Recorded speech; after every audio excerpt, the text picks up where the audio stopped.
सभी भक्तजन को सबसे पहले जय माता दी। शारदीय नवरात्र की शुरुआत हो चुकी है और आज चौथा दिन है, यानी माँ कुसमांडा का दिन है। और यहाँ हम मौजूद है पटना के श्री श्री अखंड वासिनी मंदिर में। और इस मंदिर की खासा महत्व ये है कि बीते 109 साल से यहाँ पर जो अखंड दीप है वो लगातार जलता आ रहा है। और ये बहुत खास है, जिस वजह से आसपास के लोगों या फिर बिहार से के लोगों या फिर बिहार के बाहर के भी लोग, सभी लोग यहाँ आते हैं और यहाँ अपनी मनोकामना को लेकर के आते हैं और उस मनोकामना पूर्ण भी होती है। देखिए, हम आपको अंदर का नज़ारा दिखाते हैं और भक्तजन से भी जानने की कोशिश करते हैं कि मैम कहाँ से आई हैं आप? हम सगुना मोड़ से। सगुना यहीं रहती हैं? हाँ, या कितनी बार यहाँ आ चुकी है इस मंदिर में? ये मेरा फर्स्ट टाइम। अच्छा, कैसे जानी इस मंदिर के बारे में? किसी से सुने थे कि यहाँ जो भी मांगो वो पूरा होता है, इस वजह से सगुना मोड़ से आ गई। तो सुना आपने कि देखिए किस तरह से भक्तजन के अंदर ये उत्साह होता है कि इस मंदिर में आने मात्र से मनोकामनाएं पूर्ण होती है और अखंड ज्योत के दर्शन से भी जो मनवांछित फल मांगते हैं उसकी पूरी होती है। आप देखिए ये माँ का मंदिर और इसमें भक्तजन, युवती खास करके ये मंदिर आ रही है, नवरात्रा कर रही है। मैडम कहाँ से आई हैं? दीघा से। दीघा से।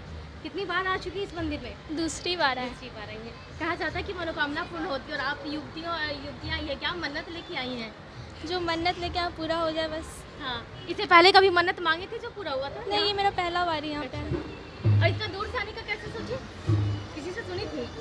हाँ, दोस्त से सुने थे। तो देखिए कि जिस तरह से लगातार उत्साह भक्तों में है वो साफ तौर पर दिखाई दे रहा है। और यहाँ पर जो भक्तजन हैं उनकी भी हम आपको ये तस्वीर दिखाते हैं और माँ की अलौकिक प्रतिमा भी दिखाते हैं। ये हम आपको यहाँ मंदिर के भीतर की तस्वीर दिखाते हैं। और ये देखिए, सबसे खास है ये भंडारा का यहाँ पे महत्व बताया जा रहा है। और श्री श्री अखंड वासिनी मंदिर में 23/10/2023 सोमवार के दिन यानी कि 9वीं के दिन यहाँ पर जो भंडारा का आयोजन किया जाता है उसकी भी तस्वीरें साफ तौर पर दिखाई जा रही है। और हम आपको अंदर जो माँ की जो अलौकिक प्रतिमा है, अलौकिक दृश्य है जिसे भक्तजन देखना चाहते हैं, वो तस्वीर हम आपको दिखाने की कोशिश कर रहे हैं। और देखिए ये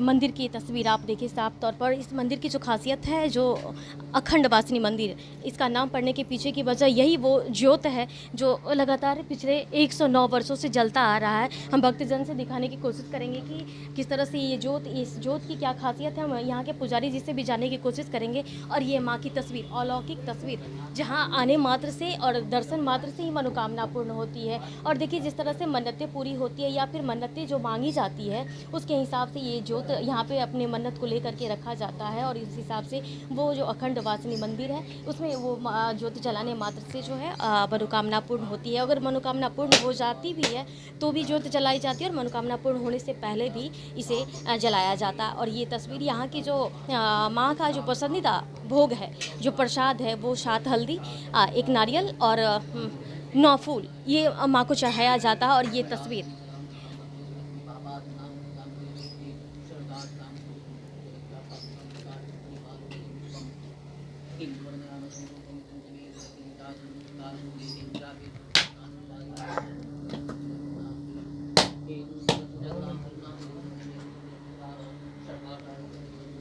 और ये हम आपको यहाँ के जो पुजारी जी हैं उनसे मिलवाते हैं और उनसे बातचीत करके बताते हैं कि क्या कुछ खास है इस मंदिर की, क्या महत्ता है और क्यों दूर दूर से लोग यहाँ पर आते हैं।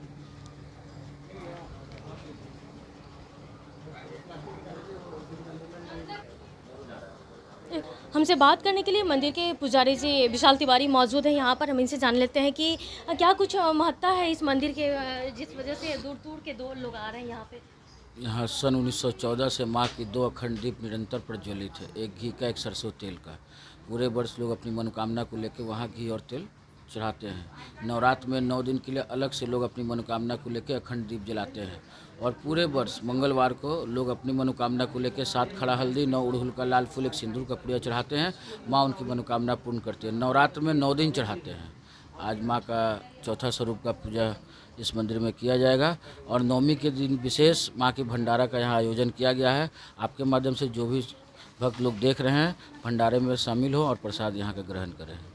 भंडारा में क्या कुछ खास है? जैसे कि हर मंदिर की एक होती है कि अलग अलग भोग हर दिन लगता है, तो क्या इस मंदिर में भी अलग अलग तरीके का भोग लगाया जाता है?